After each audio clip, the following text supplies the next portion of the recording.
This is the website of Morpheus Network, blockchain-powered supply chain. This is their community blog, and you can see lots and lots of articles, regular updates about what this project has been doing since they ICO'd in 2018, early in 2018, building out a seamless supply chain middleware platform that utilizes blockchain technology. And what in the video you're about to follow, this is a real treat because I interview one of the team. The Morpheus Network team has a new addition, the healthcare supply chain expert, Dean Allen. And Dean has a background in medical supply chain logistics, and what he does in this video is he really clearly articulates how the Morpheus Network supply chain solution is going to make a difference in the world of healthcare medical care. Now, if you are a holder of Morpheus Network tokens, I think you're in for a treat. And if you're not a holder of Morpheus Network, then I do invite you to go and look into this project and do your own due diligence and do check it out. Here's a project that's using its resources and using blockchain to provide a real world solution. This is what blockchain should be about. Now please subscribe to my channel, comment, like. If you're watching this on YouTube, come over to BitTube, because if you're watching this on YouTube, you're seeing this video a few days late. I post my videos on BitTube first because of YouTube's censorious algorithm, which is shadow banning me and other crypto influencers. Please follow me on Twitter, CryptoRichYT, and also join my Telegram announcement channel. All the links in the description below.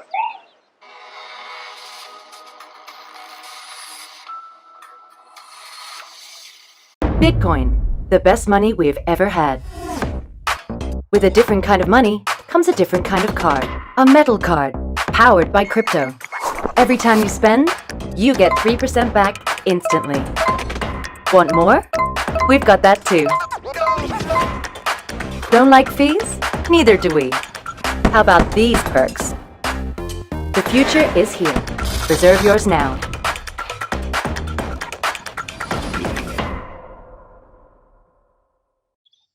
Hey, good afternoon, Dean. Thank you so much for making yourself available. Although I think it might be morning where you are on the west coast of the US, right? Yes, I'm on the east coast of the US. You're on the east coast, of course you are. Yes, silly me, you did say. Right, and here I am in England, it's in the afternoon. And thank you so much for making yourself available. And what we're going to be talking about is who you are, what you do, and what your role is going to be at Morpheus Network, because you're a new addition of the team. And I just want to start by giving a couple of sentences on what Morpheus Network is, and if there's anything that's missing, please feel free to add that.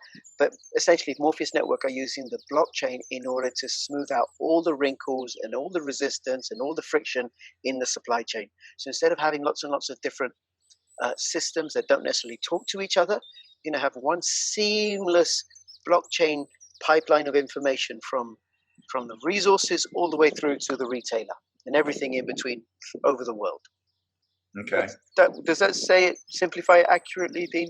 Well, yes, that is what Morpheus does, but I think more importantly is not everybody is into blockchain like we are. Yep. And so what Morpheus does, which is beautiful, is the whole middleware platform, and that is it allows seamlessly behind the scenes blockchain in the digital ledger to do what it's supposed to do. But more importantly, is it then gets that information to the user in a very friendly dashboard type, usage, and that's really what no one else has done that Morpheus Network has done. Yes, the technology's there, but everyone's kind of scratched their head saying, how do we use it? In the middleware platform, that's the key, where we can take that and I'll tell you what, it is so phenomenal, this platform, that it can use almost any of the current legacy platforms to incorporate and put that together in a customized dashboard and present that to the user. And that's really the beauty of this system. Okay. All right. And you're making an important point about the technology. I don't need to know how the fridge works. I like it that I open up the fridge and there's something like a cold pot of yogurt that hasn't gone rancid in the heat, right? So I can use that as a metaphor, an analogy for what Morpheus Network does. It uses the blockchain and lots of clever stuff in the background, but for people who are working supply chain logistics, it's this very, very easy to use interface. Now, I want to ask you, from what you said, there's two questions that follow on. One is, well, what makes it so easy and how do you know, right? And then the other is, I don't know which one you want to ask her first, is just a little bit about your background. Okay. So what makes it so easy is that A platform that has been out since probably the 80s in a dashboard technology. And that was with when Excel came out and kind of took over for Lotus 123. And I'm sorry, I'm showing my age here, but at that point, we can create what's called the KPI, Key Performance Indicator Dashboard. And so, and that's great. And it's been around for a long time. And from that, they use that with what then came out in the 90s, which is the Six Sigma, where we could go in and start leaning out because KPIs, they allow you to find the problem. Okay, so that's wonderful to have something that finds a problem. We took it a step further, and we don't just find the problem, but using AI, artificial intelligence, and the algorithms that are custom to whatever industry we're working with, or what needs that you see, your most immediate needs. We then it's set up on the same dashboard. So here answers your question of, is it easy? Well, absolutely, because it's been perfected over 40 years, and people are very well used to using it. We took it a step further. And so we don't have a standard KPI where it shows you the problems. What we have is what's called solution mapping.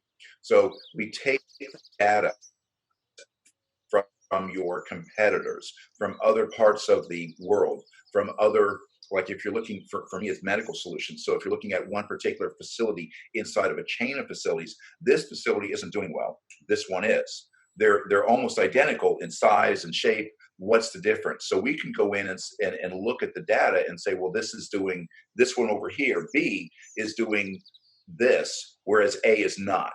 So we can use the data and basically give them a map to correction. So we take a KPI, and then using data streams, artificial intelligence, algorithms, we then have what we call performance mapping. So we don't just present the problem like everyone else does. We present the solution, possible solutions. And so that does a couple of things. When you look at consulting, and I've been a consultant for a long time, it essentially will get rid of my job, which is a beautiful thing.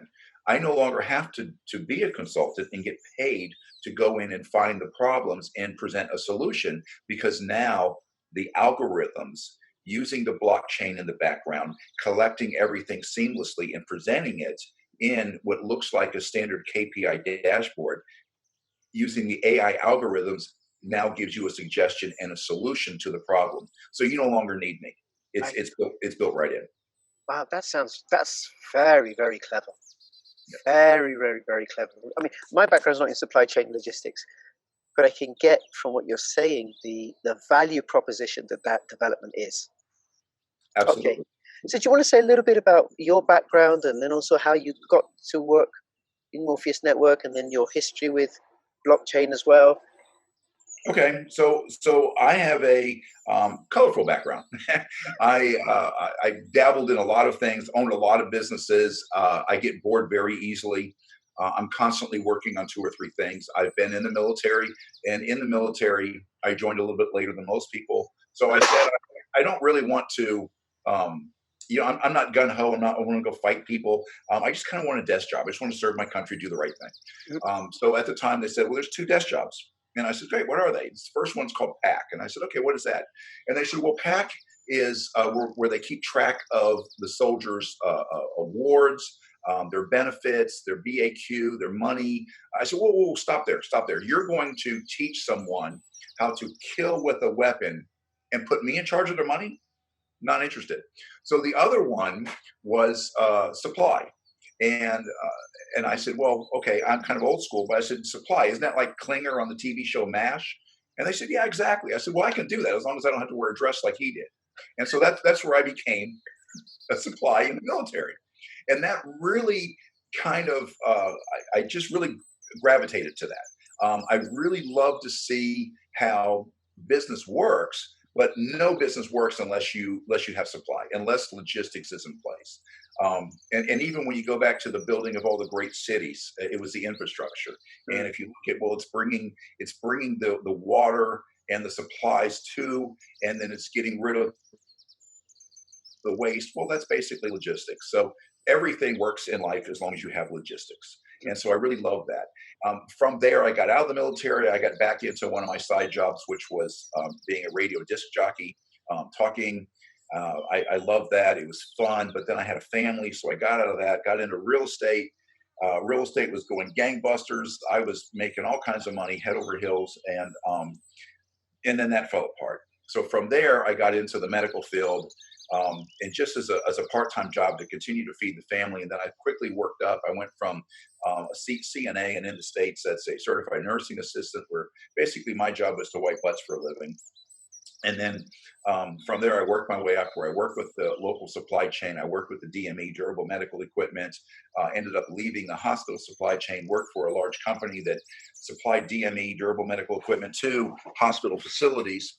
And in there, helped them streamline, came up with some new ideas, got into sales. I believe that if you have a product, it'll sell. And if you don't have a product, you can have your best salesman in the world out there, but you're never going to sell it because no one wants it. So from that, it was sales through operational excellence. That was what I was promoting and did quite well. And then from there, I left that and got into consulting because that company just quite frankly wasn't moving quick enough for me. So I consult with some of the largest, most recognized hospital groups on the east of Mississippi throughout America. That's pretty much where my forte is.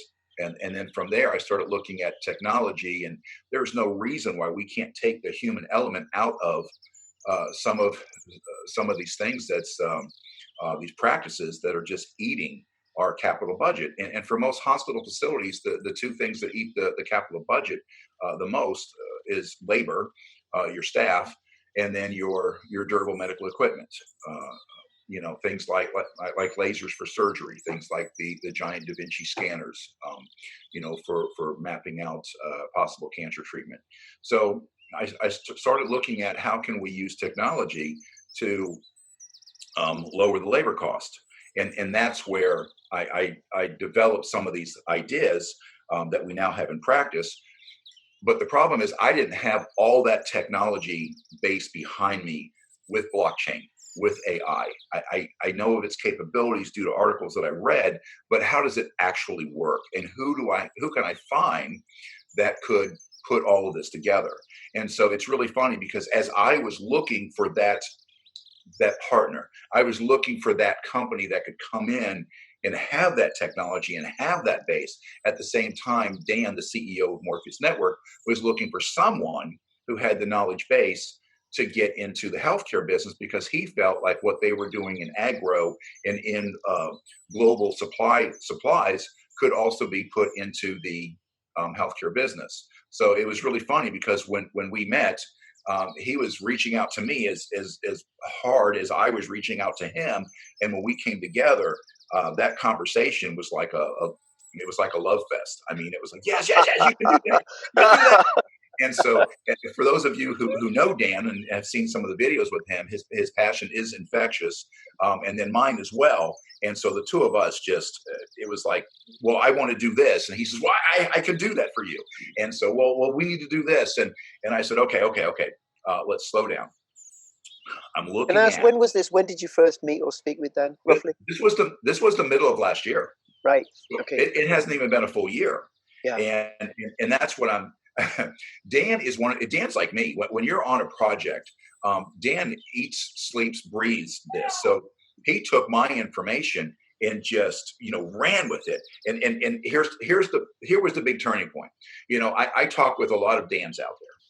A lot of people said, "Oh, that's fascinating. That's wonderful," but no one really sat down and put it together from start to finish. And when Dan started putting it together, he says, "Dean, I didn't realize when you were talking the implications of this." And I said, "Dan, you don't understand. I'm in Florida where we have a threat of hurricanes, and it's timed. I'm also in Florida where we have migration. Our hospitals typically stay 87% full, but between the last 2 weeks in June and the first 2 weeks in July, we're at 54% capacity. And that's yearly. I mean, that's been trended out now for 10 years. So if we start using those trends and we start looking at durable medical equipment, and we look at the average hospital being 300 beds, and we look at they have to rent equipment because the fluctuation is so deep in that 1 month during those 2 months, and literally it's 4 weeks, So they feel like they have to rent equipment. If we can get rid of that rental, and that rental is approximately $127,000 to $132,000 a month, and that is a profitability to the rental company. And I'm not going to mention their names, but after the first year, once it's been paid off, and that durable medical equipment has been paid off in 14 months, once it's been paid off, the profitability is between 92 and 94%. And that's for an average 300 bed hospital. So if you look at that, that's $1.4 million a year just in their DME that they feel they have to rent because of that one law. Right. So if we can use blockchain, we can use trending, we can use the technology, and we can present that in a case, then encased in something like a KPI, and this is where the performance mapping comes in, and we can show them what we need. Now all of a sudden we can do away with their need for DME. That's $1.4 million a year we've saved them just from implementing this program, and that's on one aspect. Wow. So Dan So got a whole. sorry, Dean. So there'd be many hospitals with many different big ticket DMEs where you can make those kind of similar sort of savings, which could be in the hundreds of millions of dollars. Sure, scale it up or scale it down. I mean, if you're looking at a 200 bed hospital, then subtract or use your multiplier of 0.66, right? And the numbers are the same. It's just bigger or smaller. And if you have a 500 bed hospital, then use a multiplier of 1.66. Same numbers. You know, I just use 300 because if you look across the United States, 300 is about the average. So that's why I use it. And most people can understand that. And if they come to me and say, listen, I'm a hospital administrator. My weakness is math.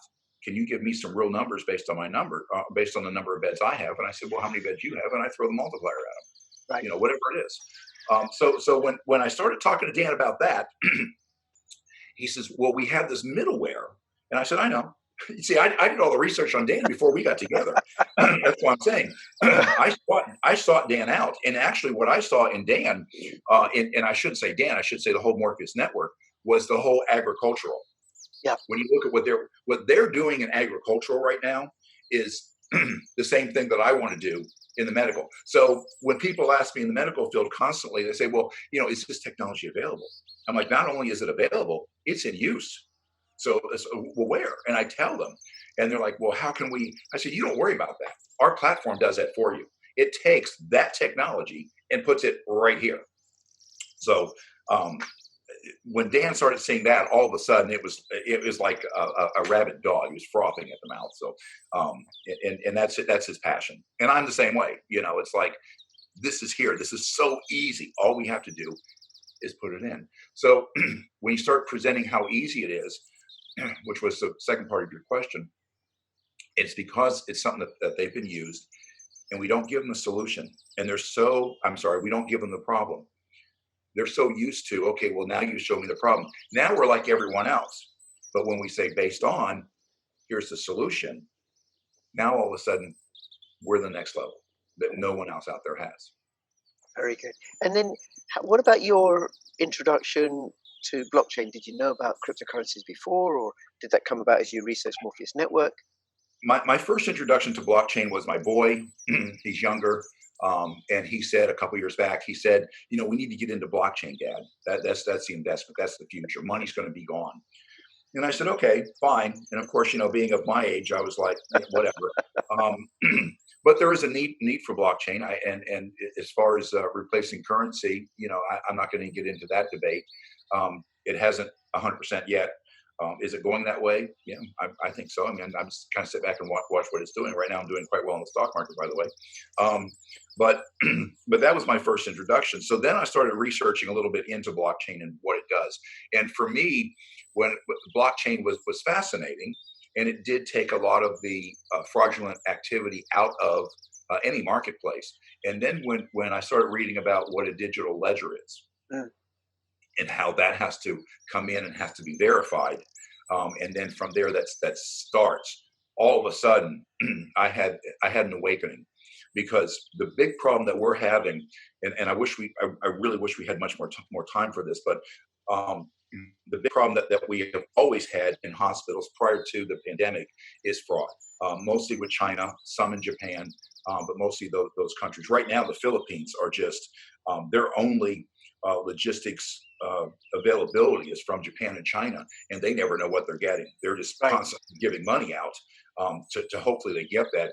And I have seen where they have gotten literally ventilators that are empty boxes. There's no guts in them. It's just the outside.